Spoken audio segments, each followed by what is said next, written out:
Use Udala Radio 104.7 FM, the voice of the region. Where authentic news and entertainment meet. Udala Radio 104.7 FM. Seriously authentic.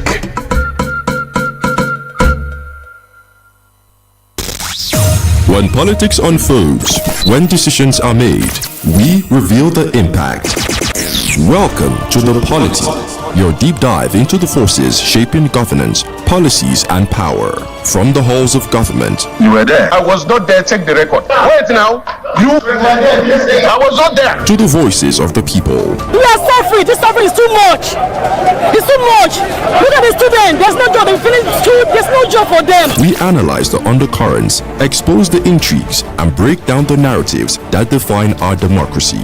Dr. Olisa Mbeki delivering razor-sharp analysis, and Ebuka Franklin and Chisom on the question wheel, driving the conversation. We bring you the most compelling discussions on governance, policies, and power plays. Stay informed, stay engaged, stay ahead. The Polity, every weekdays at 9:15 a.m. Exclusive on Udala 104.7 FM Onitsha.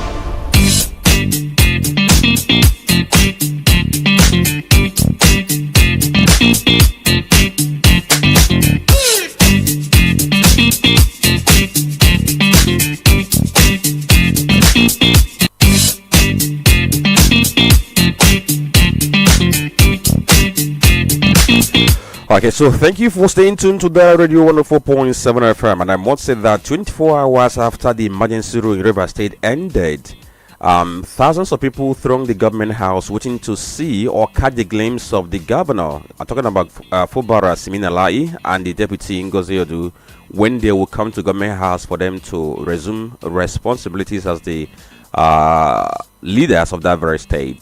But those people were disappointed because they waited from morning till evening and there was no sight of Fubara and the deputy, and there was no word communicated to them, and they left in disappointment and disillusionment. So somebody can say that the excitement turned disappointment yesterday in River State. But on the other side, the River State House of Assembly, of course, reconvened, sat, and they made some demands from the governor, asking him to present the list of commissioner nominees and other things expected from him. So what happened yesterday in River State, of course, is captured by various newspapers this very morning. If you look at the front pages, you will see that in one way or the other, the situation in River State is captured, and some of them are already giving rise to speculations as to why Fubara was not there to resume duties as the governor of the state. But towards the night, the FCT minister Nyesom Wike came out to explain what could have happened, what led to the fact that Fubara was not there to resume responsibility as governor of that very state. And also yesterday there was NEC meeting, which was chaired by the vice president, and we are thinking that at that very NEC meeting they will talk about the state policing, because about 34 states had already submitted their positions on state police. But yesterday it wasn't even on other paper how much more being talked about, and you raised the question of, are we actually serious with this issue of state police, or we keep on complaining and keep on paying lip service to it? So these and more, of course, will be featuring on today's conversation on the Polity Friday edition, this 19th of September 2025. So it's on this very note that we are saying welcome to today's edition of this very program, and I must say that it's going to be exciting because a lot of things for us to talk about this very morning. My name is Franklin Ebuka, and with me here is Dr. Olisa Mbeki on the analysis desk. Good morning. Good morning, Franklin Ebuka. Good morning, Nigerians. Good morning, the good people of Southeast. Good morning, India Nambera. Good morning, Onitsha. Wherever you're listening to us from, it's always a pleasure.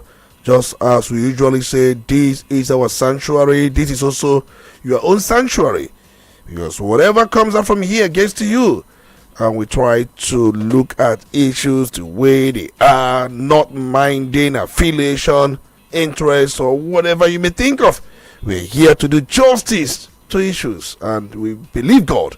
We've been doing that. And it's also important to acknowledge the grace we have this very morning And this grace has been given to us by the Almighty God, who has made everything possible. Without Him, we wouldn't be doing what we are doing here. It's important to give Him all the glory.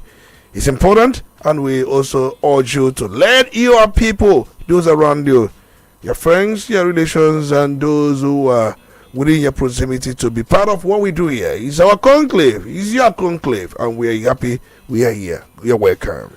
All right, so we have 4 newspapers to look at this very morning. But before then, Tony, yesterday we talked about the road which was commissioned by the governor of Anambra State in Nzam. And after we talked about it, of course, later in the day, we saw a reaction that came from Valobi and Yamino, claiming that that road was not actually constructed by the governor alone, but rather Obi began the road. Obi abandoned that, and then the governor completed it. He was saying that the governor was supposed to have given credit to all people who began the process before it came to conclusion some days ago. So is there any element of truth in what he said?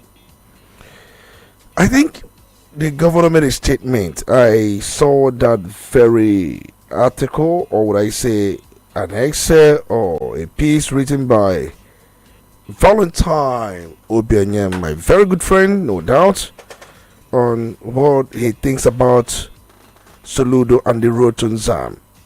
And he made us to understand that Mr. Governor's statement that Nzam Road, or the people of Nzam, or declaring that the people had never had a road since Adam, according to him, that the very statement is colorful, but at the same time not correct, according to what he wrote in that very piece. But I think what is missing there is context. Governor was not talking about Anam, Miata Anam. He was talking about no road since Adam that links the local government headquarters in Nzam. I think that's the context. And he said that he has done something to these people that they will never forget. And what he did for them? He was able to construct a road that leads to the local government headquarters in Nzam, the capital of Anambra West local government. That's the context the governor spoke. The governor wasn't talking about if there had been road constructed in Miata Anam, or I don't know. I think these things are needless anyway. What is more important is that we are bringing to the people what should be brought to them. And I think the concern should be the governor should do more. That's the concern. Whether he made a statement that no road that links the local government headquarters and Nzam before now, or whether Valobi was saying that there was a road that will be started but will be now abandoned. Talking about Miata Anam Road. These things are needless, very inconsequential, immaterial. People should talk in a way to attract more projects. I think when we talk, our own is to put the government more on their toes to do more. Any talk that makes it look as if there is competition or there is comparison is needless. What is more important to the people is bring more. I think for me, that is what the argument should be. Okay, so let's go to the headlines now, because we have 4 newspapers for us to look at the headlines: The Nation, Vanguard, Guardian, and the Punch newspaper. We'll begin with the headlines we have on the Nation newspaper. And this one says, "Why Fubara delayed return." The story is on page 2. Then you see a picture story of Mr. President. He has a written note saying, "Welcome to Kaduna." And that tells you that Mr. President is going to be in Kaduna today. He's going to attend a certain wedding, and at the same time, get to meet with the governor of Kaduna State, and also Aisha Buhari, the wife of late former president. Then above the nameplate, we have 3 headlines there. One of them says, "Nigeria-US seal healthcare partnership." The story is on page 3. It has a rider party health agreement. BOI granted adaptation fund accreditation. It has a rider that says mark to finance climate issues. The story is also on page 3 of the Nation newspaper. Tinubu to meet Aisha Buhari during Kaduna visit is on page 41 of Nation newspaper. UBA post 335 billion naira profit 1.6 trillion naira gross earnings in first half. The story is on page 8 of the Nation newspaper. And we cross over to the Vanguard newspaper. We have a headline here. Banner headline says, Rivers Assembly resumes sitting, Fubara fails to show up. And it has plenty of riders. You can check the story on page 5 of Vanguard newspaper. Above the nameplate, UBA delivers 335 billion naira PAT gross earning up to 17% to 1.608 trillion naira. It's on page 19. Government ends passport production at multiple centers after 62 years. The story is on page 8. Yesterday, the Minister of Interior, Tunji Ojo, he was the one I talked about. He unveiled this very passport, saying that everything has been centralized so that they will be able to have a seamless system and have integrity issues protected. Then marketers want us to increase palm price by 75 naira. Dangote is the one saying so. Check story on page 15 of Vanguard. Flood alert. FG raises fresh alarm as rivers Niger, Benue reach peak level. Is on page 9. So as we're getting these very warnings, are we getting prepared so that people are not going to suffer so much by the time the flood comes? Plateau targets Middle East halal market to boost economy, says the Muftwang. Is on page 9. It has a rider. NGE pays courtesy visit to governor. Then Oshun LG crisis probe judicial irregularities. PDP tells CJ. The story is on page 10. They are saying that there have been, or that they have sensed some kind of irregularities in the way the case is being handled. Don't forget that that PDP and the APC, they are having crisis because APC is maintaining that their former chairmen who were elected under under Oyetola, they remain valid local government chairman because according to them, appeal court judgment reinstated them. But PDP is saying no, their tenure has expired.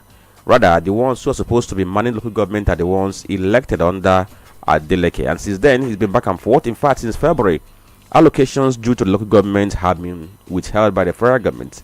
That was why Osun State government, filed a suit trying to force the AGF to begin to release local government funds to Osun State. But what they're saying now is that the case has been moved from Osogbo to Abuja in a manner that is suspicious. So they are asking the court to probe and find out what actually happened. Awujales 2, Fusembuwa ruling house in leadership face-off. Fusembuwa ruling house in leadership face-off. The story is on page 10 of Vanguard newspaper. And then we have to cross over to the Guardian. Brain drain, exhausted doctors, long wait times, test public hospitals care capacity is the big story on pages 4 and 5 of our Guardian newspaper. Investors avoid places where politicians control judiciary, says Jonathan. Is on page 3, and we have to agree with him that in a country where you don't have good justice system, of course, investors tend to run away from there because they think about, in the course of doing our business, when we have disputes, do we have a judiciary that we can trust to do justice to that? But beyond all this talking, when he was the president, what actually did he do to ensure that we have independence of judiciary and at the same time, have a judiciary that is reformed? BOI secures adaptation funds mandate to drive Nigeria's climate action. Is on page 3. National Assembly withdraws contract circulars as 23.9 trillion naira capital budget rose into 2026. The story is on page 28 of Guardian newspaper. Then this one says a group raises alarm over massive data breach in Nigeria. It's on page 7 of Guardian newspaper. FG unveils innovative loan scheme for retirees. Page 29. Osun PDP wants suspicious letters on local government funds case probed. Is on page 6. UBA delivers 335 billion naira PAT, 1.6 trillion naira gross earnings. Is on page 10. Suspense. Disillusion as Fubara fails to show up after emergency rule ends. Is on page 6. And then we have to cross over to the Punch newspaper. Let's see the headlines. Banner headline says emergency rule. Uncertainty in Rivers as Fubara delays return. It's on page 2. It has a rider. Governor in Abuja may resume today. Aid. Assembly members resume. Wiki denies plot to impose appointees on governor. And beside the nameplate, manufacturing import bill widens 14 trillion naira trade deficit. It's on page 9. And then this one, which is an advertorial taking major part of the front page of a Punch newspaper. It says Osun PDP asks Federal High Court CG. Osun PDP asks Federal High Court CJ to probe suspicious letters on Osun local government funds case. And other headlines you can see, they include Obi to name party for presidential bid November. Who is saying so? An ally. And then JAM crackdown, CBT centers plan uniform exam framework.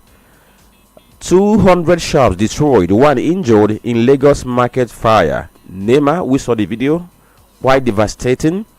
And this also brings about the question of what do we do in our places of business in case of emergency so that we can still stand on our own. Talking about insurance, do we think about insurance, insuring our businesses or some other property so that in time of eventuality you can find something to make some claims? 1,666 Lagosians die from seaside homicide in 5 years. Is this according to the police? Bombardier hails Dangote refinery as global game changer. And this one says 40-year-old businessman arrested for impregnating Bayelsa minor.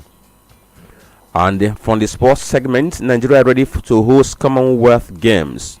Tinubu, is the one saying so. So these are the headlines we have this very morning on the front pages of the 4 newspapers we have this very morning. Just to remind you that you can follow this very program live on our Facebook page, Udala Radio 104.7 FM. The video is already up. Don't forget to like the page, follow, and share the video. You can also go to our YouTube channel and on Instagram handle Udala Radio. We also live. You can follow this very video and watch us from any part of the world. Okay, so we're going to look at the issues for today's conversation. Stay with us.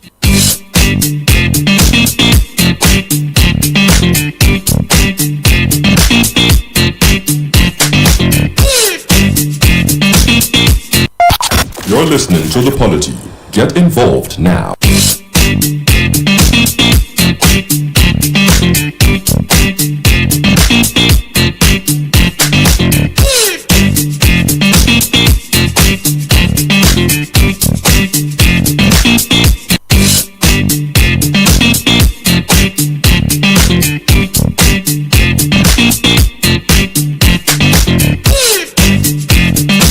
Okay, so thank you for staying tuned to that Radio 104.7 FM. You are listening to the Polity Friday edition, this 19th of September 2025.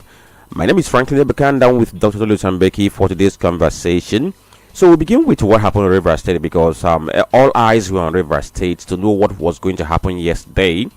And I must say that in the morning it was an excitement because we saw how people thronged the government house waiting for the appearance of the governor and his deputy. But the excitement turned to disappointment in Port Harcourt because the large crowd of Rivers State residents who had gathered to welcome Simfobara back to office, they dispersed after hours of waiting without seeing the state leader. Thousands of supporters had assembled around the government house from the early hours of yesterday, expecting the governor alongside his deputy Ngozi Odu to make a public appearance following the end of 6 months emergency rule. But by 5 p.m., there was still no sign of Fubara, and the once celebratory atmosphere had fizzled out or fizzled into calmness with no official explanation being offered for his absence. Don't forget that President Bola Tinubu had on Wednesday announced the suspension of the emergency rule imposed in March, citing a new spirit of understanding, robust readiness, and potent enthusiasm on the part of all stakeholders in Rivers State for an immediate return to democratic governance. Earlier, we saw that the sole administrator, retired Admiral Ebuka Franklin, he formally handed over. That was on Wednesday night, and when he was handed over, he urged political leaders in Rivers State to embrace dialogue and mutual respect as a democratic rule resumes. So the fanfare that was expected yesterday ended up not being that very fanfare. And because he did not show up, people have been asking questions and then are speculations about what happened. Yesterday night, Wike was on TV where he tried to give a hint as to what could have happened. But some persons thought otherwise because some loyalists of the governor, they were there waiting for him to arrive. But they didn't get any communication. And one was wondering, why were they kept in the dark? So, Tony, his failure to appear yesterday to resume duties, what explanations do we have to what happened yesterday? I think the most important thing is we are asking questions now. And the questions we are asking, are they important? And one of the questions many people have been asking is, why didn't Fubara return yesterday? As he was directed to resume duties. By who? From who?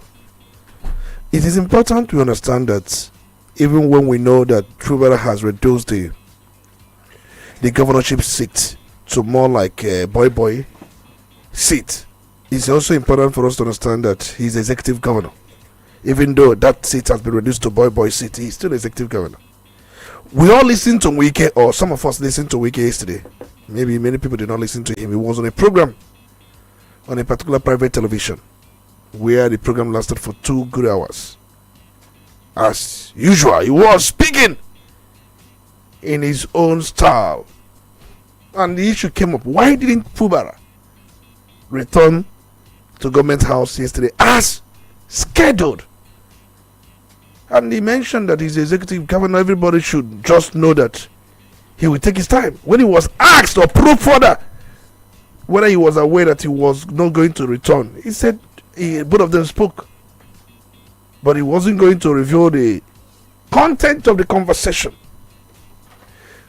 But the truth remains that why he did not return is basically ongoing negotiations. There are many appointments to be made in River State. We have commissioner appointments to be made, head of agencies, parastatals, departments. There are so many appointments to be made.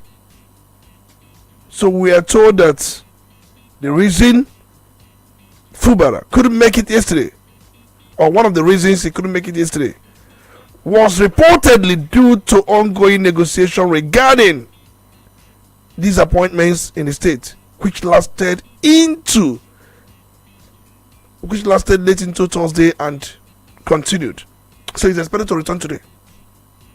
There's no doubt. So the lists are ready. He must look. The master Wike must look at the list with him. Wike will bring his own people. Possibly he will be asked to bring in number of persons he would want to join the list. So that's the way River State will be governed. Before anything happens, the master and savior Nyesom Wike will be put in the know, and he has to vet.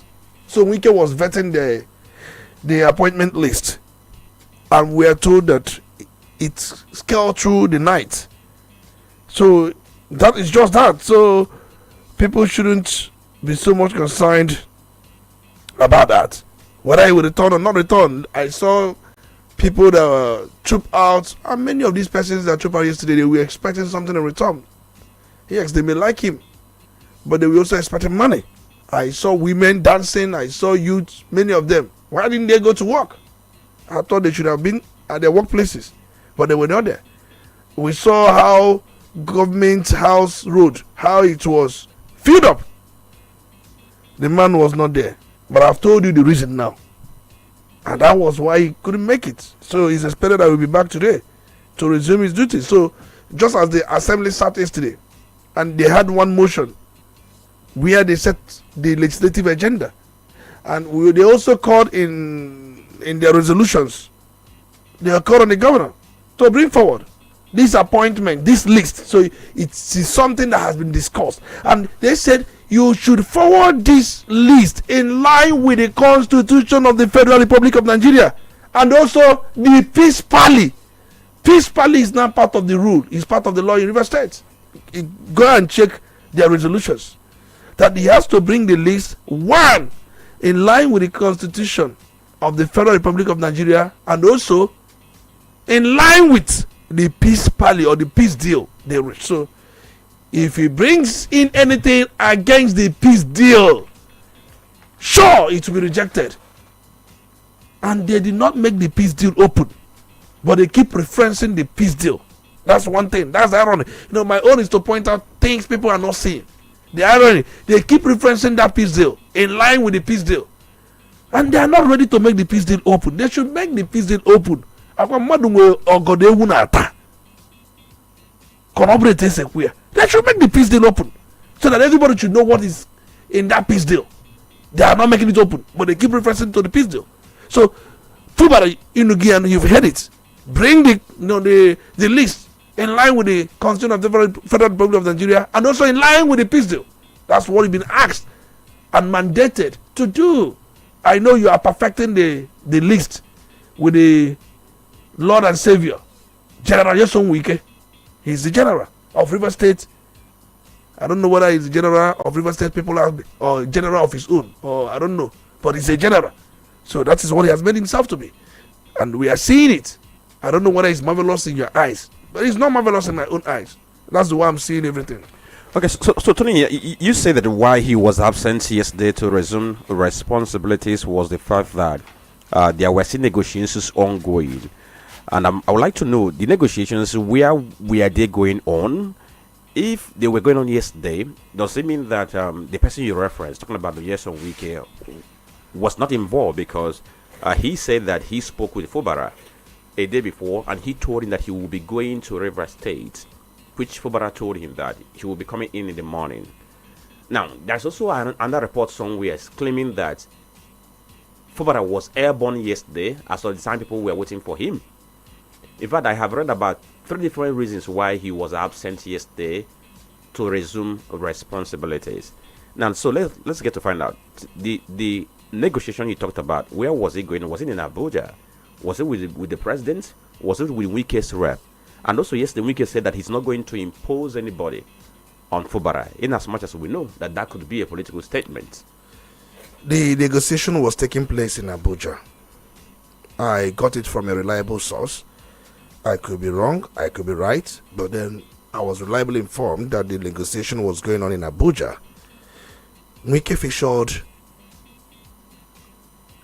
on a particular program, and immediately after the program, he was to resume the negotiation or finalize it.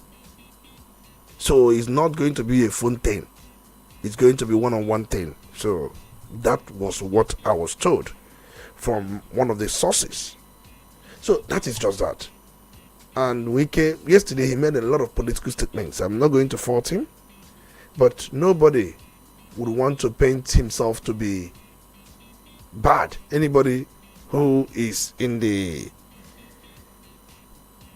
level of controversy Nyesom Wike is in would like to also paint himself good, and which he did yesterday. So the point is, he is in Abuja, and this morning he'll be flying down to River State to come up with some other thing. It's going to be more like a French government. He's going to appoint kitchen cabinet. In fact, there are some appointments that you don't need to send to the state assembly. Your kitchen cabinet, you don't need to send any list to the state assembly. If you are to appoint likes of secretary to the state government, chief of staff, chief press secretary, you don't need a state assembly to come in there. State assembly comes in when you are appointing heads of agencies or commissioners. But in this case, even his kitchen appointment, negotiation is still on. You remember the very person you remember who was Edison Ehie. You remember he was factional speaker, and he was elected member of River State House of Assembly. In the heat of this controversy, he resigned and became the chief of staff to Fubara. That his resignation, was it tenable? Remember, he resigned to his 4 house member. he did not resign to The rest. the one controlled by Amehule. So, can he go back to his membership as the case is, knowing very well that he did not tender his resignation to the house led by Martin Amehule? And what will be his fate now? Could it be that the conditions or these terms of condition also put it out that the man should not return to government house again? Because yesterday you asked me a question about losers and gainers, and the question was on the context of those actors who gained and who lost. We are not talking about the people, because the question wasn't on the context of everyone or the people. We are talking about those actors who, you asked me, do I think lost, gained? And I said Fubara lost and his men lost, because we are one of the actors. But we know, if you are talking about generality of those who may have lost or gained, we know that definitely people lost. But let me say this: what will be the fate of that Edison here? What will be the fate of some local government chairmen that were elected when Fubara conducted the local council election? Many of them were vociferous, many of them were vocal. They show hunger in fighting for Fubara. What will be their fate? So, could it be that this peace deal would partially or comprehensively excluded them from the whole mix? And you shouldn't bring this kind of person, you shouldn't bring that kind of person. And in that peace deal, who represented Fubara? Was Fubara handed a script and told, go and do this script, and they call it peace deal? Because for a peace deal to happen, you bring in your people, I bring in my people, we look at issues, and then we settle on certain terms and conditions. Fubara, since this thing happened, the state of emergency happened, and he disappointed all members of his camp, and they left him. They are now like people without father and mother. They look like political orphans. Fubara brought them out and asked them, we are not going to fight anymore. And many of them committed themselves by making certain statements because they took the fight personal. What will become their fate now? So, I don't know the content of the peace deal, and they don't want to make it open. But I'm speculating that it may contain certain terms that these persons may not be back in the government because they insulted Wike. Even Okojumbo, who led the four-men faction of members of the House Assembly who were loyal to Fubara. So who knows what is going to also be his fate? Because like I talked about, this issue of negotiation should be, okay, I bring this, you bring this, and I bring this, we make compromises and see how we can forge ahead. But when you are negotiating from the point of weakness, I don't know what you'll be able to get. Now, going back to what happened yesterday, which is the non-appearance of Fubara, do you think, because there is this feeling somewhat that maybe what happened yesterday was a tactical maneuver so that Fubara will not run into the crowd who will cheer him to this displeasure of Wike and Mr. President? I think I thought about that for some minutes, and I may begin to see sense in that. Remember the terms, and one of the terms should be, don't speak the way you were speaking before. You must speak from the point of, we are all brothers and sisters, and that has been the way he has been speaking. And should not also dance to the gallery when these people come around beating drums. Don't get intoxicated in that euphoria, because they will bring to your consciousness that this is, or these things led to this, or this is where you're coming from. So it could be a tactical maneuver, knowing fully well that early in the morning, as at 6 a.m.,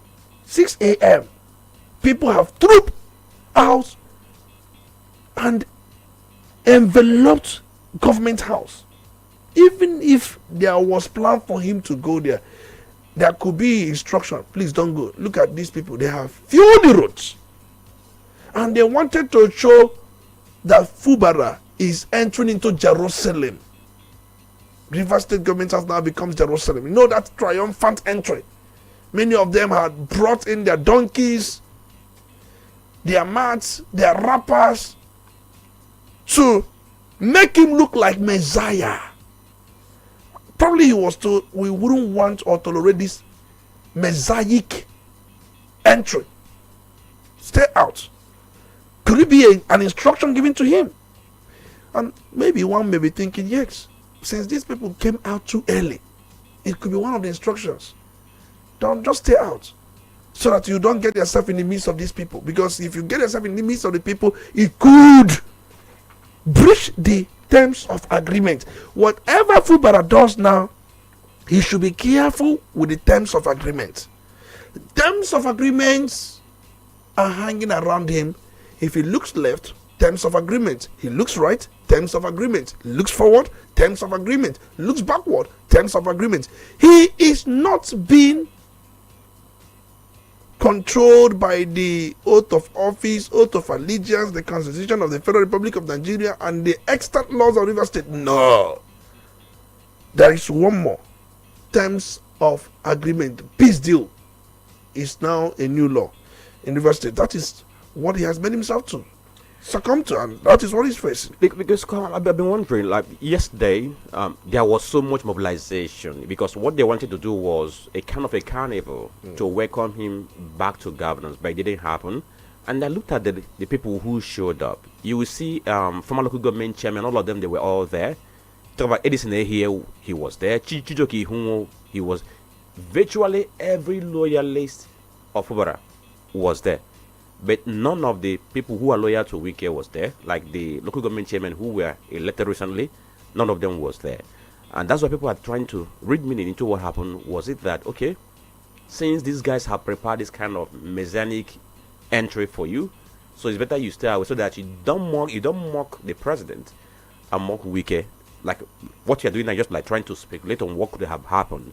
Nobody can comprehensively or categorically say that this is what actually happened, because even from the governor's side, from Wike's side, there's no commonality in the explanations they had given as to why Fubara was not there yesterday. Now, let's not talk about the other side of the coin, which is the House of Assembly, because yesterday they sat and during their first sitting, of course, they made about 3 resolutions. One is that he has to submit his commissioner nominees, and then resubmit the budget, and at the same time he has to do other things. They also talked about if they are going to probe what happened in the last 6 months under ABAS, which might be Okunesa Akoko.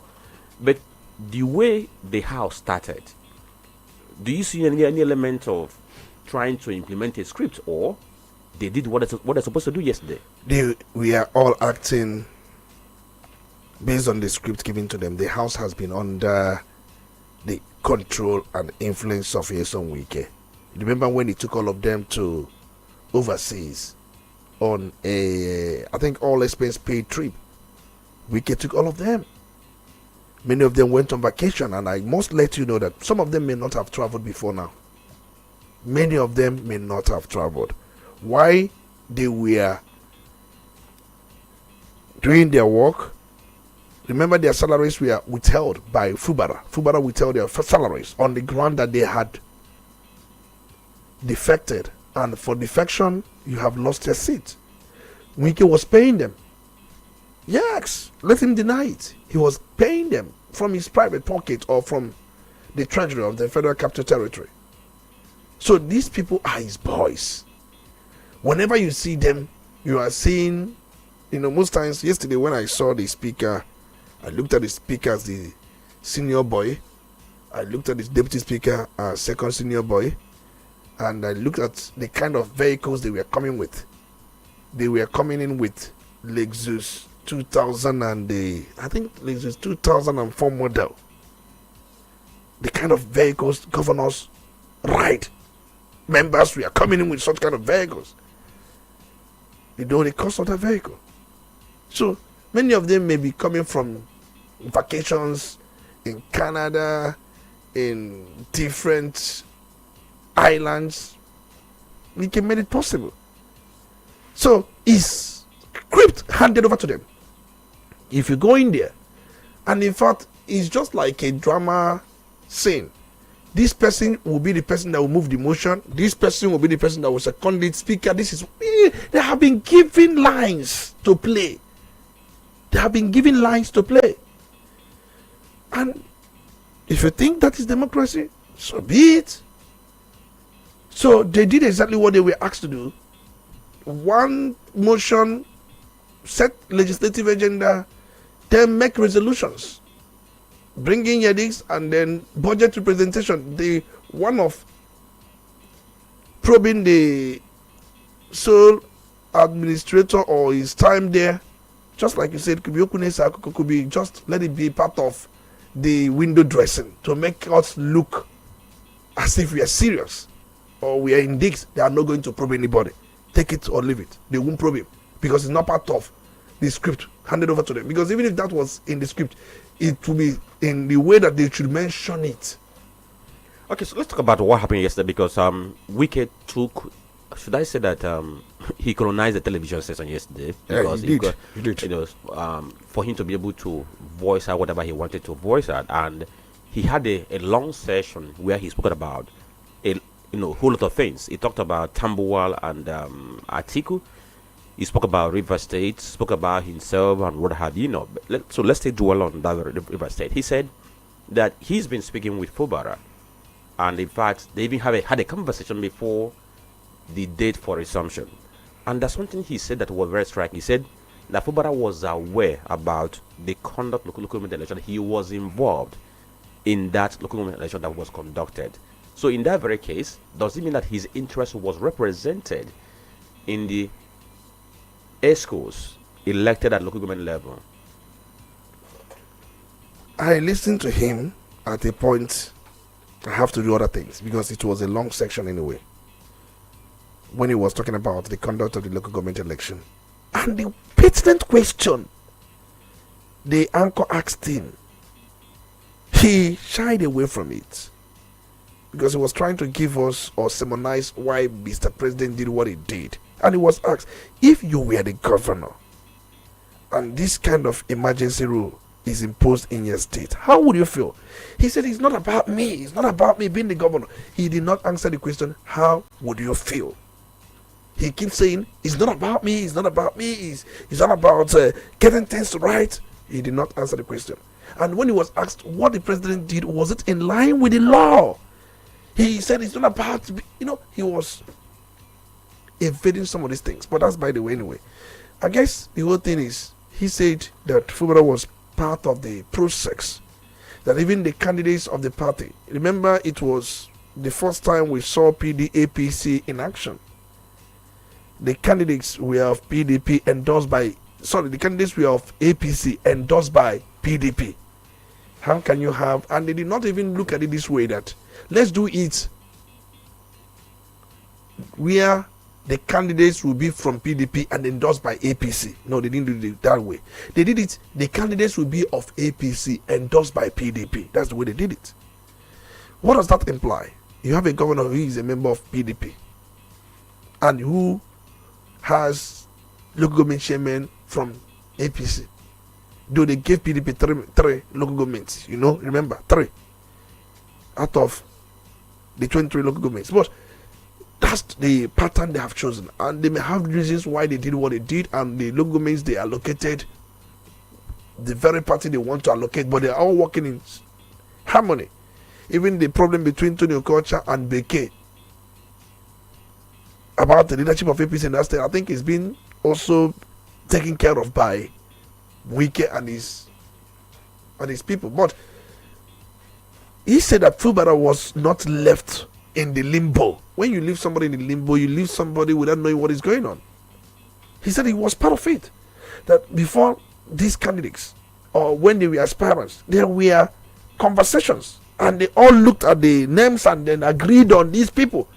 Let him come out and he said that he was not part of it, that Fubara was part of it.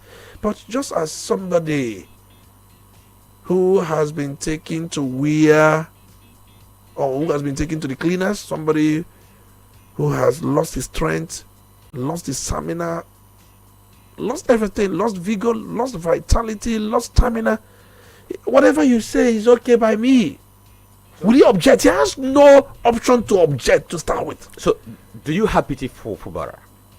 Do I do what? Do you have any pity for him? I don't have pity. No pity at all. I don't have any pity for him. So, I think it's just important for us to understand that he's interested in the seat.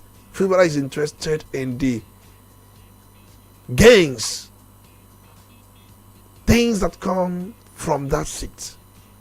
He's not interested in delivering to the people what he should do for being on that seat. His consign now has been narrowed to the gains, and people have said that for him to fight Wike, he needs to return to the seat to fight Wike. The Fubara, most times I predicted all these things for those who have followed me very well. When Fubara was saying that we are going to do that, I said that is not true. We are going to do this. I said he will not do anything. I started saying this right from day one.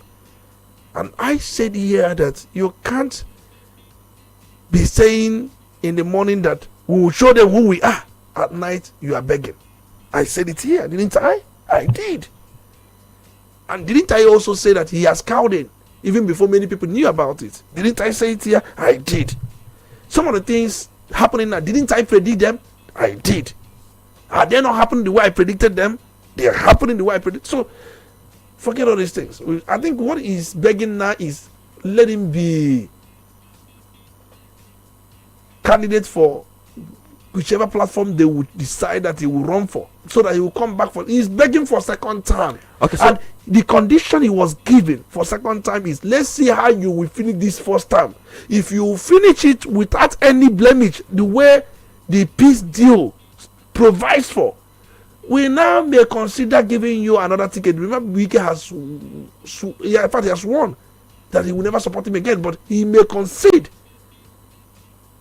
that very thought based on what's going to happen. Because that question was asked yesterday and he didn't give a straight answer. He said, that is it. He was asked to go and finish your term. Let's see how you do it, and that will decide whether Fubara is interested in the second term. That's why he's ready to do anything now. Okay, so let's finish the gamut of what he said yesterday, because another thing that came out from the long interview was the fact that Wike said that those in PDP who are courting former President Goodluck Jonathan for him to come back to the party and vie for presidency, that they are caught in trouble. And I wanted for him to mention the trouble that his possible return might foment in the party. He didn't mention that, but he dwelled on the fact that some of those persons who are courting him, betrayed him when he contested against Muhammad Buhari, that he lost. So, if eventually anything happens and the former president decides to return to active politics, to vie under PDP, so do you foresee any trouble? There's no trouble in the realm of what we can say. There's no trouble. Politics is a game of interest, and for those who are saying, yes, why would they be forcing Jonathan to come right now and run? They betrayed Jonathan before. Why are they bringing? It's a game of interest. At that time, they betrayed him. Their interests do not align with that of Jonathan. Now their interests may align. Politics is a game of interest. There's nothing like betrayal in politics. Nobody betrays anybody. Everybody follows his interest. There are people that will follow their interest rigorously with principle. There are those that will follow their interest without principle. And those who follow their interest without principle, you call them betrayal. There's nothing like betrayal. It's a game of interest. It's a game of chess. Everybody's trying to outsmart the other person. There are those who believe that they have to follow due process to get to the end. There are those who believe they can cut corners to get to the end. What is the common denomination? The common denomination is the end. There are those that believe that for me to get to this point, let me follow due process. Let me do holy way. There are those who believe Do you know I can cut this corner and still get to this point? So they are all in a journey. Nothing like betrayal. It's all about interest. There are those who betrayed people before now and still work for the person to become who they are. It's a game of interest. Have we seen people who have realigned with President Bola Ahmed Tinubu? Daniel Buala, has he not realigned? He spoke bad about the president. He said quite a lot of things about him. Because of interest, for whatever reasons, he aligned with Atiku. Now Atiku, he has come back.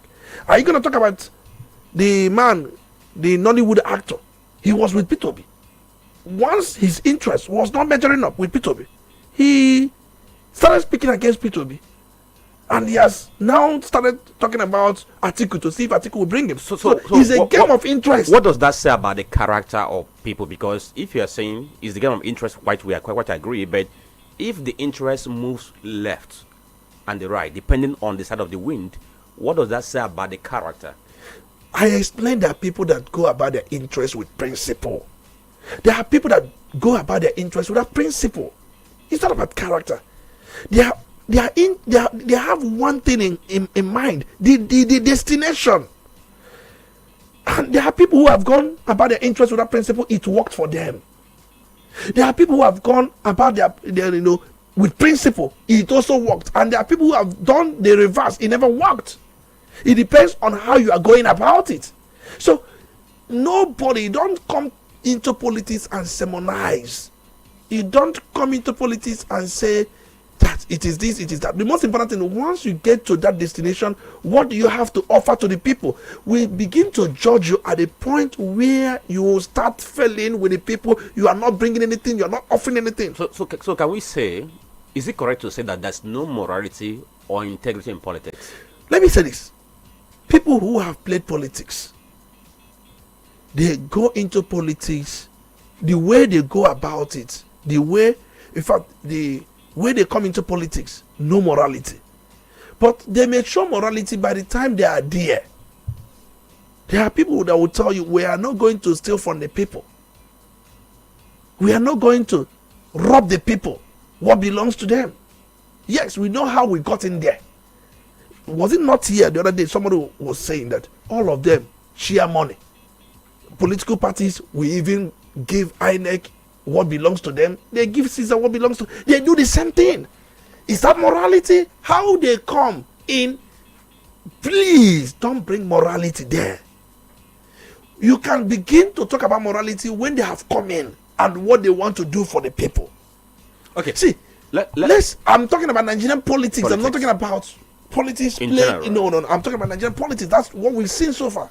Okay, so I want us to finish the things about Wike, because a whole lot happened. Yesterday there was an event in Abuja before the TV program he had in the evening where he spoke about a couple of things, and he made reference to Showore, Omoyede Showore, who has been sued by the DSS over the comments he made on X.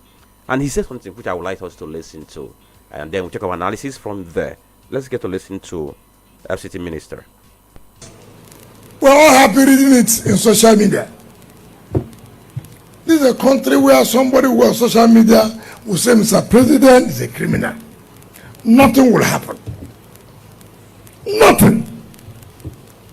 You say all kinds of things you want to say, nothing will happen. No matter how you see people criticize Trump, have you ever seen any American citizen on the social media, on the public, say, look, our president is a criminal? Have you ever had that? But yeah, anybody can wake up in the morning and abuse president, and we're happy. You are lucky you have a president that believes in the rule of law. You are lucky. Continue to be lucky. There are those you will meet and you will be lucky again. And I tell people,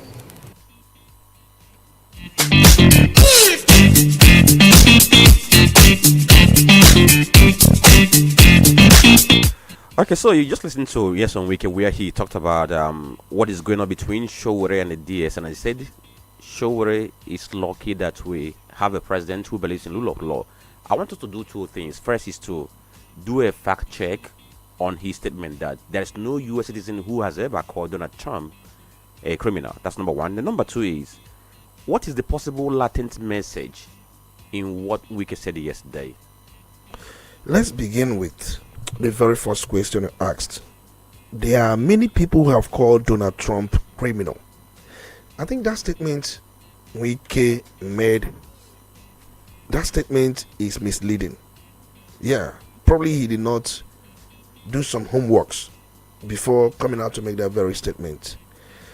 There are many people, just like I said earlier on, who have called Donald Trump criminal on platforms like X, formerly Twitter, and even in traditional media. I've read different OPED, that is opposite editorial, where Trump was dressed as a criminal. I'll give you some instance, because I remember there was this writing by Michael Tomasky, writing in a New Republic OPD, where he stated Trump is surrounded by, I'm quoting him now, Trump is surrounded by criminal suspicion because he is a criminal.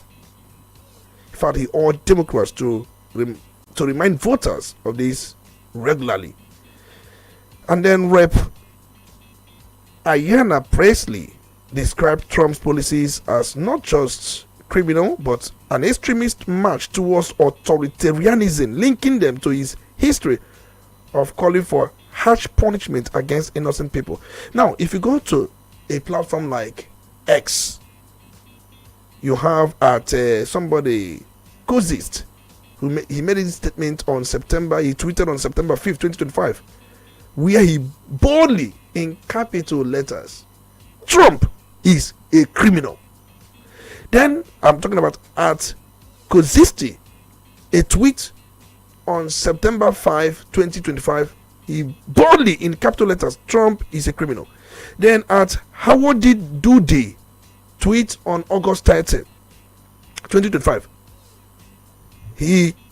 I'm reading the tweet now. The tweet reads, Trump is a criminal, pedophile, and I want him removed from our White House, prosecuted to the fullest extent of the law.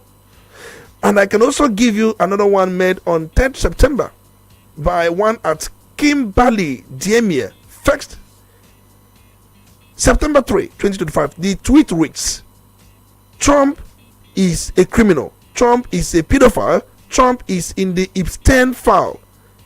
Release the Epstein files. We know about the Epstein file. We've talked about it here.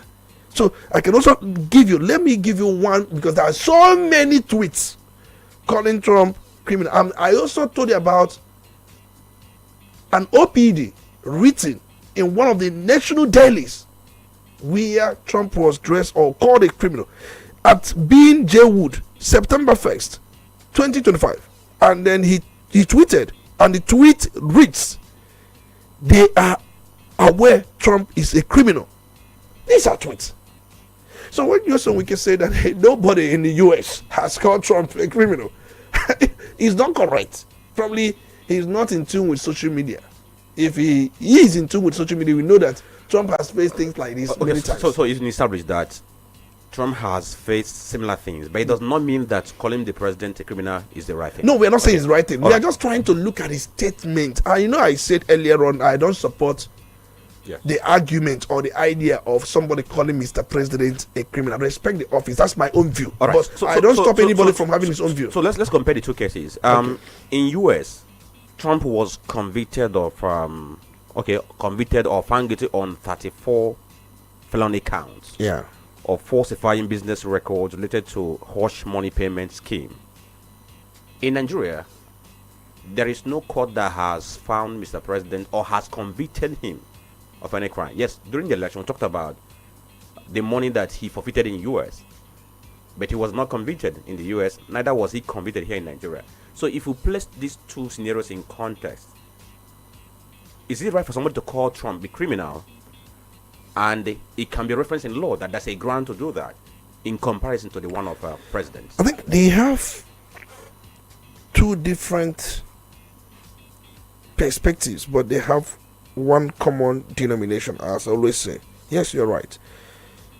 Remember in 2024, Trump was convicted on 24 felony counts in the New York hush money case, as well as an ongoing legal battle involving a total of 88 felony charges across 4 criminal indictments related to election interference, classified documents, and hush money payments. In fact, a June 2025 YouGov poll showed that 2/3 of Americans believe Trump has definitely or probably committed crimes. 2/3. If you go to YouGov poll, that is, by the way. Now you talk about Mr. President. Yes, no court in Nigeria has convicted him of any crime, because if there has been any conviction, he may not stand for election, or if that conviction is not up to 10 years. 10 years in case of dishonesty and some other things, as we have in our laws. But he has been indicted in the United States of America. Remember, indictment and conviction, there is a thin line that separates the two. A thin line. He has been indicted, and in that indictment he pleaded for plea bargain, and he was able to make some concessions. He was able to make some payments in line with that indictment. If you are not indicted, you will make payments. I don't know if you understand that. And then there had been this push for district courts to release certain things about Mr. President, and you have seen Mr. President watching to say, please do not, it is private. So the only common denomination the two have is that there is indictment. But on the area of conviction, Trump has been convicted, Mr. President has not been convicted. I think that's... Okay. So let's look at the Latin message in what Wike said. Was this suggesting that if he was the one, it would have been a different tune for Showore? See, one thing is, he has not been there. Remember Showore? Showore, I don't want to talk about him, because talking about Showore is more like giving him popularity.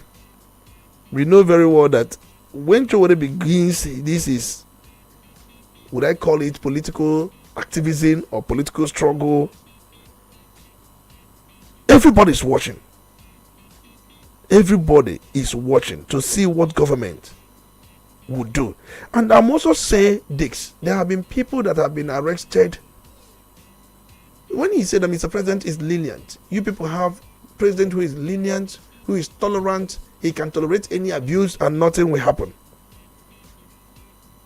I think I have findings, because I'm aware that there are many Nigerians, or few of them, I don't know how many there could be, but I know about 1, 2, 3 or 4 I can cite, that have been arrested for allegedly insulting President Bola Tinubu or his family.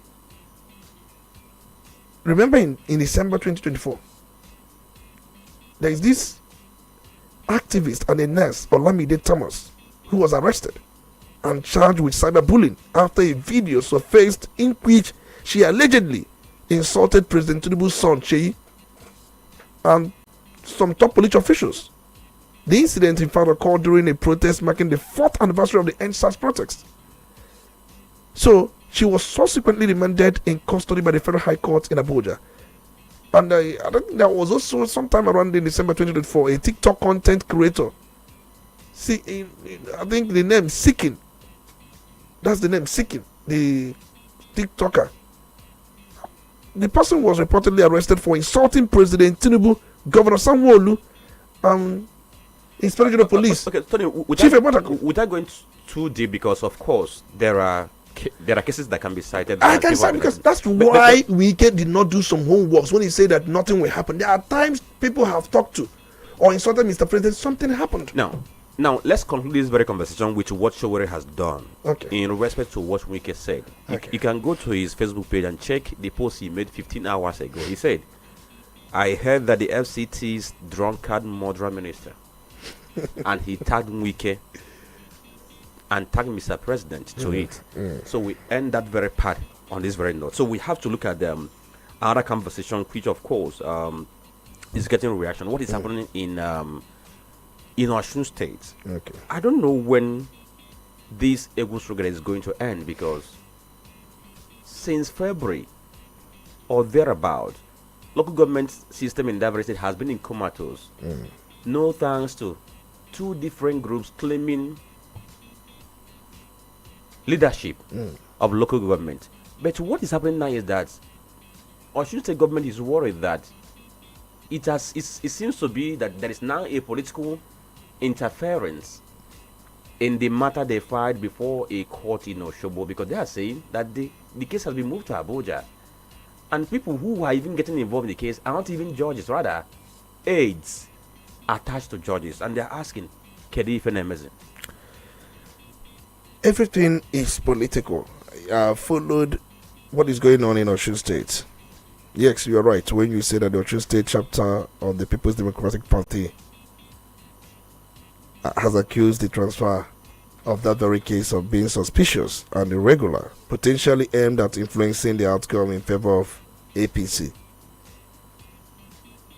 I'm also aware that sometime around September 19, I think that was I think it's today. Yeah. PDP leaders, which include Sunday BC and some other persons, they demanded that the Chief Judge of the Federal High Court investigate the origin and authorship of the letters that pushed that the case be transferred to Abuja. In fact, they labeled them as a threat to judicial integrity and a broader crisis brewing in the offing. The suits, the hearing I think the hearing date has been set on 22nd, right? 22nd of September in Abuja. But their anger is, we filed these suits. And what was the suit they filed? This issue of withholding local council funds. It has been a lingering issue. The issue of local government in Osun State. There are two claimants to the seat. APC, they are claiming. PDP, they are claiming. APC says, we are there. Our tenure has not elapsed. And they were brought in there. In fact, when the last governor, the Minister of Blue Economy and the Marine and Blue Economy, the Minister Adeboyega, conducted local council elections. Adeleke came in and then dissolved them. But he did that before Supreme Court judgment. And then they now relied on Supreme Court judgment that said that a state government cannot dissolve. And they reinvalidated the issue, saying that if that be the case, judging by Supreme Court judgment or declaration, that those council chairmen that Adeleke removed from office, they still subsist. They still subsist. And they made a case about it. And the case started at the Federal High Court up to the Supreme Court. But why the case is still subsisting or still under sub judice? The actors have been making certain claims, demanding certain things. At a point, the central bank paused the release of funds to the ones brought in by Adeleke, the council member, because Adeleke conducted council election and brought in his own men. So the ones brought in by Adeboyega, the former governor, they are still claiming that their tenure has not elapsed. That the funds should be given to them to run the local government in line with the judgments of the Supreme Court and the other judgments, because they had gone to court. I think they went to Federal High Court, they went to Appeal Court, there were some disparities in the judgments of the courts. And that escalated the issue.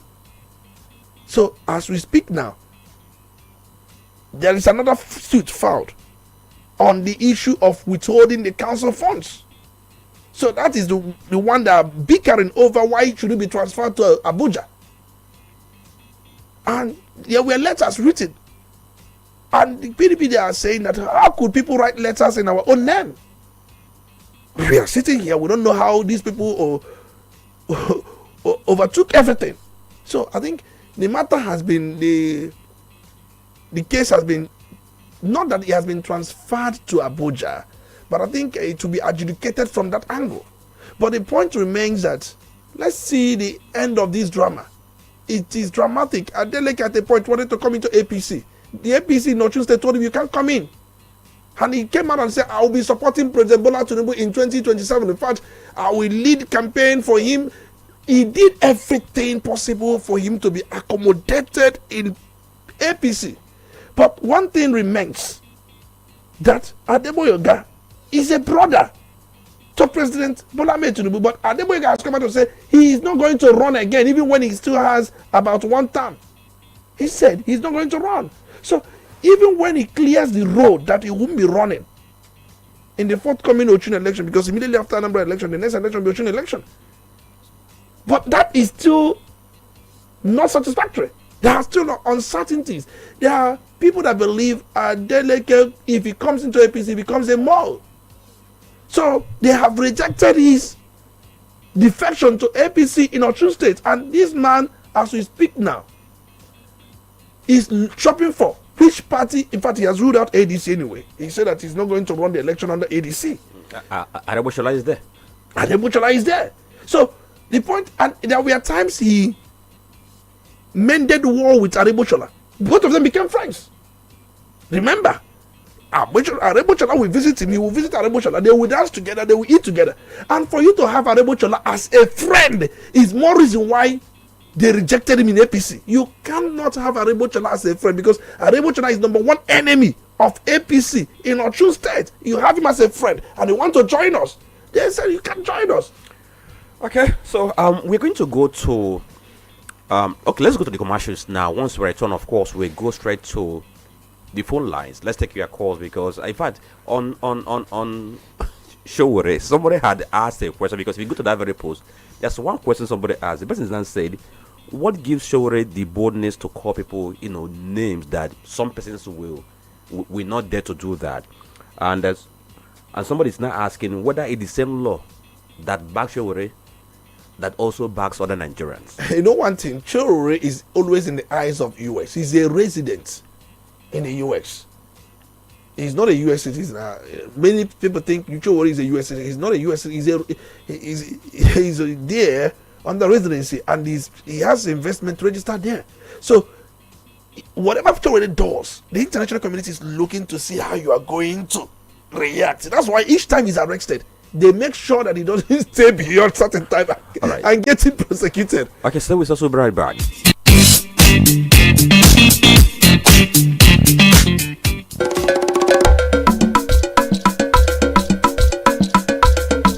Udala Radio 104.7 FM. Seriously authentic. Your quality bread, Wendy's bread, for your family breakfast. Wendy's bread, I'll pack it on the Tosialo. Wendy's bread, mama papa they like Wendy's bread, not kitchen and do. Wendy's bread, even children they like Wendy's bread, Wendy's bread, Minta. Wendy's bread, get it better, tasty, we go sweet your belly. Wendy's bread, Wendy's your body choma. Wendy's bread, the champion. Wendy's bread, your tasty bread. You can contact us on our official address, 2nd Business Park, Enugu Road, GRA, beside Onitsha, Anambra State. We also have another branch at St. Michael Plaza at Tandy Road. Also contact us on 070-1149-1571. Wendy's bread, your tasty bread. Wendy's bread.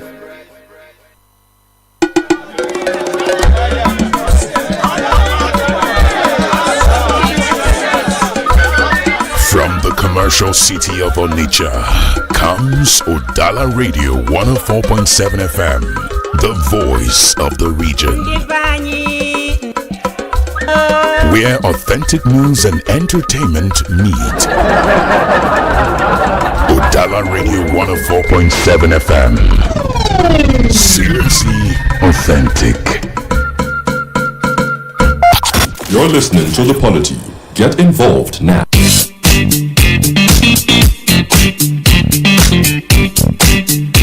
All right, so it's now 8:33, and you are listening to the Polity on Udala Radio 4.7 FM. Of course, we have looked at the various headlines on 4 newspapers. I'm taking our conversations from majorly 2 things. We dwell so much on what happened in River City yesterday, and then cascaded to what's playing out in Osun State in respect to local government system in that very state. Of course, we have to go to the phone lines now. Have your input into this very conversation.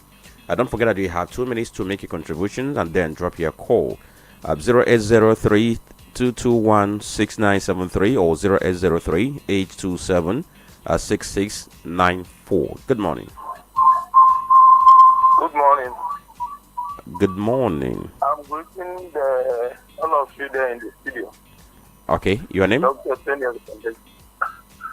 I am Ebuka Franklin. Okay, Reginald, go on, but you have to do me this very favor. Just walk away from where your radio is. Okay. Maybe I've done that. Okay, go on. Yes, what I'm saying, I have a word for Fubara. For him not to be a stooge to the Chisom weekend or whatever, I think he should honorably resign.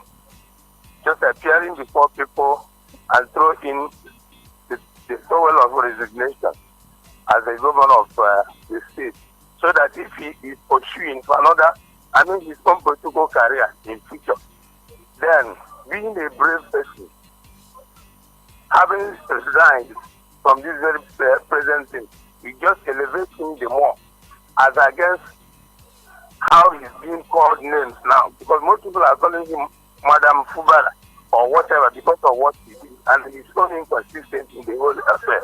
So if you just appear and throw in his own resignation report for him to have a good reputation in his future political housing in the River State. Thank you. Okay, thank you for joining. Hello, good morning. Hello. Yes, good morning. Good morning. Good morning. Good morning. Good morning, my lady. Chief Tony Olisa Mbeki, thank you very, very much for that insight about criminality. Well, we put in our money, yellow money. Yeah?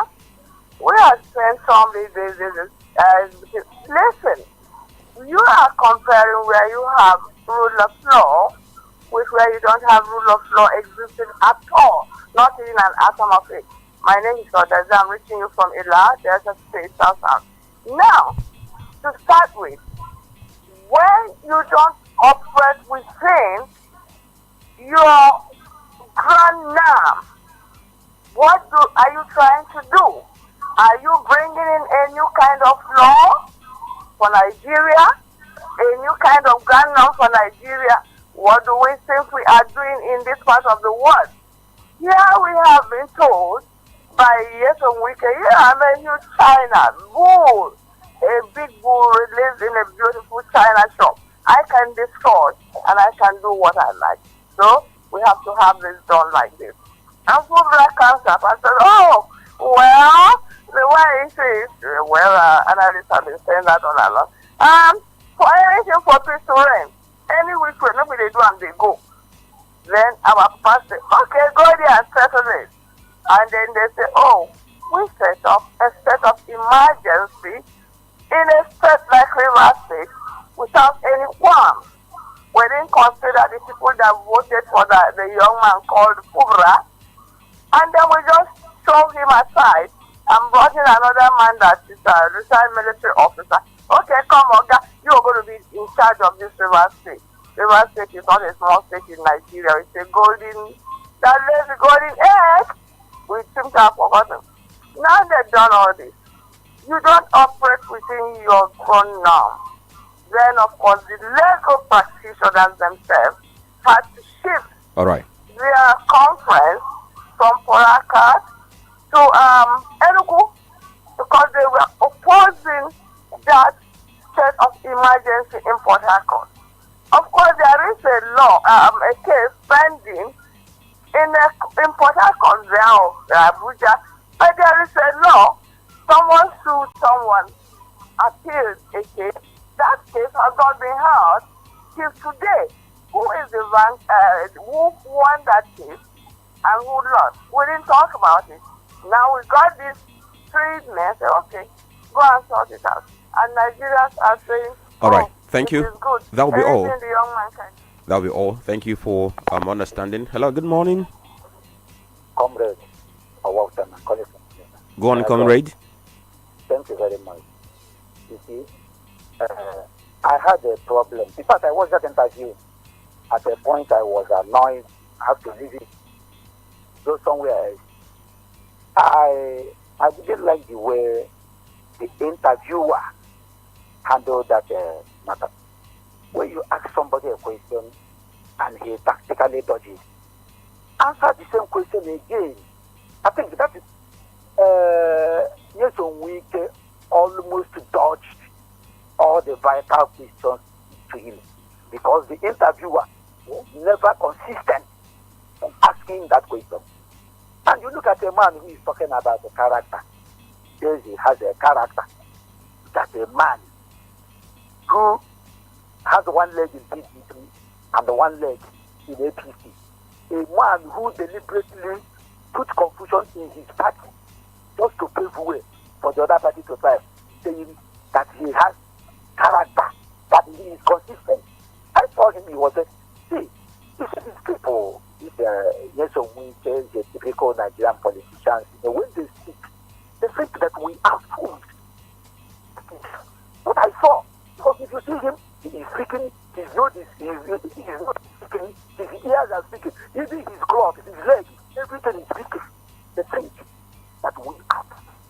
But the truth is this, I don't blame him. I blame the weak institution. Nigeria doesn't have institution. Look at what Nyesom Wike said in national TV.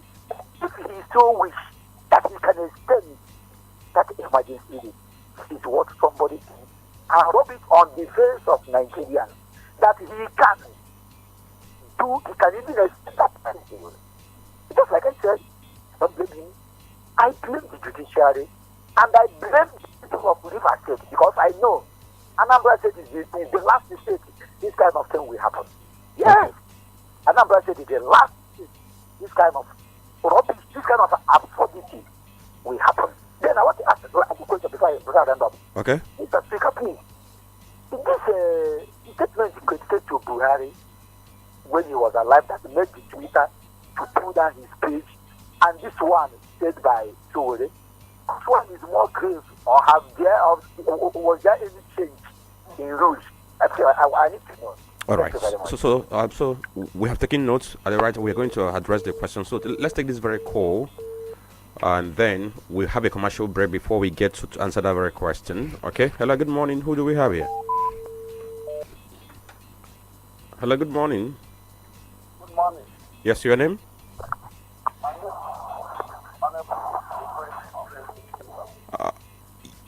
You are very, very faint. So could you be more audible?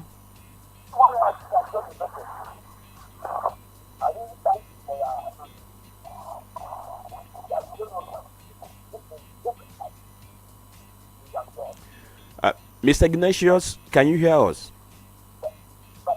Hello? Can you hear us? Hello? Okay. Sorry, Mr. Ignatius, I think you have to call back because we are finding it difficult to hear you very well. So let's go for this very commercial break. Once we return, we continue with the call. Stay with us.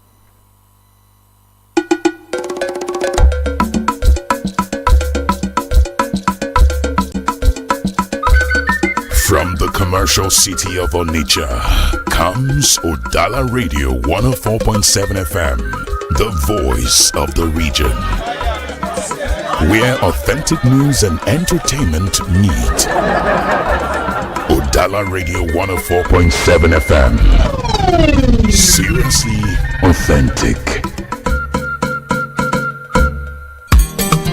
Barabiano onye nzọpụta anyị abịala. Ụmụnne m na ụmụnna m, John Chuma Nwosu nke African Democratic Congress ADC abịala. Nke a bụ oge anyị ịhọrọ ibi ndụ nke ụjọ dị ịtụ egwu na-adịghị na ya. Ndị Anambra, John Chuma Nwosu nke African Democratic Congress bụ onye anyị nwere ike ịtụkwasị obi iji kwụsị nsogbu nchekwa. Ọ bụ ya ga-eji ngwaọrụ teknọlọji chekwa Anambra maka ọdịmma nke anyị. Ọ bụ ya bụ onye ga-akwụsị igbu ụgwọ ịtụ isi na-ezighị ezi site na e-governance. Ndị Anambra, nke a bụ oge anyị ime nhọrọ ziri ezi. John Chuma Nwosu bụ onye anyị ga-ahọrọ. Anyị ga-ahọrọkwa pati ADC, African Democratic Congress. ADC!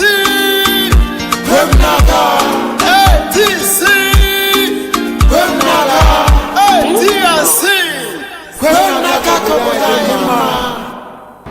A city of movement. A city of trade. A city of heritage.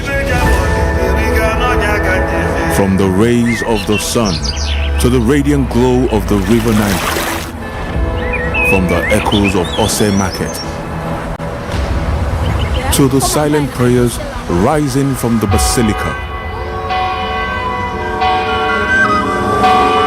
This city beats like a drum, loud, proud, and unyielding. And the drum finds its rhythm right here on Udala Radio, 104.7 FM. Seriously authentic. Adobe Nogo, Nana no de Danya, You're listening to the Polity. Get involved now. Of course, you are listening to the Polity, and it's time for you to get involved in today's conversation. The phone lines remain 0803-221-6973 and 0803-827-6694. My name is Franklin Ebuka and Olisa Mbeki. Two of us are still here, so we'll take your calls. With the person that asked a question, we still remember that you have a question. Hello, good morning. Hello, good morning, Mr. Good morning, your name? Yeah, my name is George, calling from Asala. Go on, Mr. George. Yeah, you see, one time I laugh if people are telling Provide to resign, Provide to do this, Provide to do that. Now, Provide gave one point. I did not do well in a matter for Shram. Now, when people don't beg, when they don't come back, make you respect himself. Make you just respect himself. Obey your master and do whatever your master tell you to do. And finish your tenure. I mean, if you are going to come back for second tenure or not, you don't need to respect yourself. I'm asking those people that are telling Fuad to resign. If it's your brother, are you going to tell him to resign? To resign as a governor of a state. Is it possible? At the end of the day, don't you know that after everything now, no matter the way you look at it, we are Nigerians. They are going to pay him in their pay. They are going to pay him pension. And pension is for life. And telling him to resign after those benefits. Everything that we are saying is politics. After Obama himself came into the picture to even win the election, to become a governor, are we thinking of all those things? There's impunity all over the places. So, my advice of Obama, this one that people are begging for you to come back. Okay? Respect yourself. Do what they tell you to do. Because you can't start a fight that you can't finish. Because before I started this, I warned him that he won't win this fight. At the end of the day, he happened the same way. So let's go back. Respect yourself. Obey master, tell him and do. There's something like we are party democracy in this country. It's all over the even in Delta, even now, all over the state, we are facing one problem or the other. So all you need to do is just go there, respect yourself, and finish in tenure. And pray.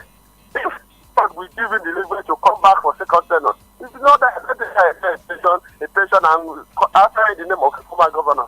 Good morning. Okay, all right. Thank you for calling. Hello, good morning. Good morning, Franklin and Olisa Mbeki. Yes, good morning. Michael, the great line, calling the commercial city of Onitsha. Go on, Mr. Michael.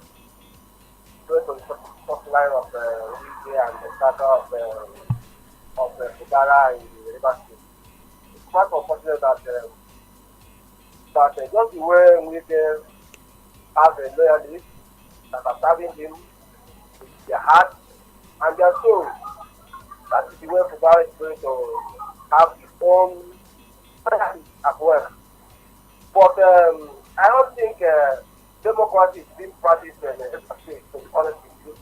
Because that River State now is going to be governed by some group of people. And it's going to be a very, very bad thing. Because the masses will not hear the masses' voice again. It's based on instruction this time around, and it starts no good. I think Mr. President is just trying to secure his ticket in that paper state to make sure that he gathers his votes. And Fubara fails to accept the rules, terms, and conditions that will be applied to him by the masters and the lord, Wike and the president, so that maybe he will not last long in that seat. So I think we should desist for other political parties and other people that are yearning to be in politics. We should desist for that kind of thing because in Anambra State, we nearly have that kind of thing during the time of CJ. And now it's happening to the state. It's not democracy and it's not a good thing for us. Good morning, have a nice day. All right. Good morning. Hello. Yeah, good morning. Yes, Franklin good morning. And Dr. Olisa Mbeki, very good morning. You're welcome. It's good to have you. Chidi Chukuma joining you from Bo. Go on. Yes, talking of the disappointment yesterday, because it is clear that the drama is not yet over in River State. The absence of the governor, which so many people expected, and the way he disappoints people without explanation, even though that the weekend is trying to be his spokesman. But there is a need to hear from the horse's mouth, from Fubara himself, to tell the people why he absent, despite the explanation from the weekend. If there is any cover-up here, people are yet to know. But the question that I want Tony Olisa Mbeki to address this morning on this, if Fubara decide to throw in the towel, do you think that in weekend and his cohort, that will be easy for them to clear the mess in River State? Do you think that it will be easy? Will it give Fubara a change over this issue, that for him to be a hero at last? Can you address this question, Dr. Tony Olisa Mbeki? If it will be easy for him to clear the mess, he have to explain the context of the mess you are talking about. Okay, so let's go to our Facebook page. Obara Mike, he's also known as Onyebuchi watching from Benue State, but he said he lives in Onitsha on Baba Phase 2. So he's commenting also. Okay, thank you for following. Gosu Lokoye says it's time Nigerians. Okay, I think it's time Nigerians will forget about Fubara wicked dramatic scene, arrange carnival, waiting to welcome a man who has failed woefully to his peoples is a waste of time. So those disappointed for not seeing Fubara resuming office yesterday deserve more than that. Okay. Kenneth Uchenna says this country is a joke, sound like what we see in movies. When people will wake up in reality, many will be on the run. For Wike, what I believe in this life is that whatever man sows, that he will reap. What goes up must surely come down. And he posted from Akabuku Ragunewi. Abara Mike, thank you for also watching. Oyewara Shore is speaking truth to power, yet Wike rudely interjects. This is utterly disrespectful. Corruption may catapult someone to high office swiftly, but it doesn't confer the moral authority to challenge Shore's voice. Where was Wike when Shore was risking everything to fight for democracy? And that one came from Ugochukwu Frank. And he added that the assembly is back, but the governor is missing. If Fubara stays silent much longer, it will only feel more remorse about what deal was struck behind closed doors. Then Arinze Bartolomi Enede, reaching out from Enoma, he says Miata to Nzam Road was awarded by Chief Willie Obiano, completed under Saludo. Saludo has the opportunity to make history by awarding and completing the remaining stretch of the road from Nzam to Enoma. History will be kind with him if he does this, because Enoma has not had tarred road from Adam. Then Mbechiobi says, Tony, you said it all. Politics is a game of interest. I can never be deceived by politicians. He posted from Ihiala. Mazimuri Chikwadorosinachi says, office resumption. I personally love the absence of Mr. Fubara yesterday. Izuchukwu Chukura Salt says on Safubara, never underestimate the strength of a quiet man. He may look cornered, but he's far from out.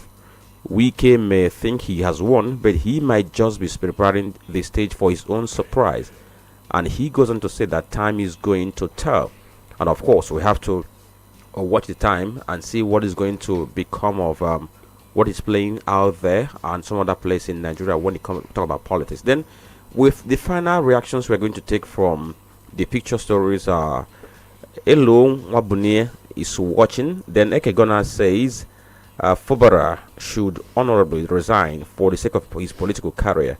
And then Dr. Mrs. Molebra from Wure says the root of Nigeria's problems lies with those who are manipulating the system to suit their personal needs at the expense of national interests. We have allowed evil and illegalities to soar to high heavens for a very long time in this country unchallenged. Why must this generation be fast in losing all forms of ungodliness? Solutions to Nigeria's economic problems should be long-lasting and embracing. The problem is that our leaders lack the passion and creativity. We can't continue living in pains and penury. We need focused and visionary leadership. May God come to our rescue. Should I say amen? Okay, let me leave it at that point. So, Tony, 2 questions left unattended. The first one is about what happened during the time of late President Muhammad Buhari when he made a post and it was reported and he was pulled down by Twitter. And now, Showore made a post and DSS wanted X, I'm trying to put it in this context, to pull down the post. Nothing happened. And he's asking about, how heavy the 2 posts are. How do you contrast them? How do you juxtapose them and be able to deliver the message? But let me point out first, before you go in, the time of Muhammad Buhari, Twitter was owned by Jack Dorsey. He was a former CEO. So later he sold Twitter to Elon Musk and it's now X. So let's start from there. I think Elon Musk is more liberal, and then we know Dorsey was more rigid. But even during the time of Dorsey, this statement could have still be I think the statement could still be on the Twitter. But in any case, I think the difference is very clear on many areas. One, Twitter allows harsh or accusatory statements or tweets. Let me use tweets. Twitter or X, because he has changed to X. X allows accusatory or even a harsh tweets. For them, it falls within political expression, freedom of expression. It falls within that place. You could be harsh, you could be insulting, they allow it. But once you raise an issue, they will notify the person that such issue has been raised and the person is making demand you put it, but they will not pull it themselves. But in the case of President Muhammad Buhari, I think that tweet was sometime around June 1st or 2nd, 2021. He made an inciting statement, or the tweet was purely inciting, and particularly against a tribe. If you look at that very tweet of Mr. President, I think if I can remember, the tweet says many of those behaving today are too young to be aware of the destruction and loss of lives that occurred during the Nigerian Civil War. Those of us in the field for 30 months who went through the war, we treat them in the language they will understand. That word, we treat them. So that was a suggestion of possible violence. Violence, incitement, and especially went on to conclude it with dot in a circle. So it's important to understand that threat is quite different from harsh or accusatory tweets. Once you threaten somebody, and when that threat, most times, threat is usually somehow accompanied with violence. Why Twitter did not remove Buhari's tweet? What they did was to lock his account. They didn't pull it down. His account was locked up, and when your account is locked, it's more like banning your account, and you cannot access your account again, and people cannot see the tweet again. So they did not pull it down. They locked up his account, and that was what led to Nigeria being suspended. In fact, Nigerian government at that time, through the network providers, made Nigerians not being able to access Twitter as it was called then, but many of us bypass it through the VPN. So that was the difference. And I think that just to add to what you said, because these social media platforms, each of them, they have their rules. Yes, they have their community rules. So if you breach any of them, of course, they might look at the rules and see if you have breached or not. And then somebody asked a question too, which if we can just address it in just 2 seconds or 5 seconds. The person that asked about if Fubara throws in the towel, how is Wike going to reconstruct River State? Because you are asking for context. Because one is, if he throws in the towel, the deputy takes over. If both of them, because for Fubara to throw in the towel, we also have Ngozi, who is still standing by. If Ngozi comes in, Wike may work with her and she will appoint a deputy governor. But if both of them throws in the towel, what we have, the speaker becomes the acting governor for 3 months and ensure that there will be conduct of election. And the speaker may also run. So you find out that if both of them throw in the towel, Wike can easily make the speaker the governor, but he will first start with being the acting governor for 3 months, and who at that time he can still run as a governor. And if he runs, he's definitely going to, I don't know how they're going to win anyway, but it's important we understand these nuances. And also tomorrow we'll be having the DG campaign of Soludo Basin on Crossfire. Professor Solo Chukulobelu, who is the secretary to the government of Anambra State, of course, is something that we expect. All right. Okay, so thank you all for listening and joining us today. Of course, we enjoyed the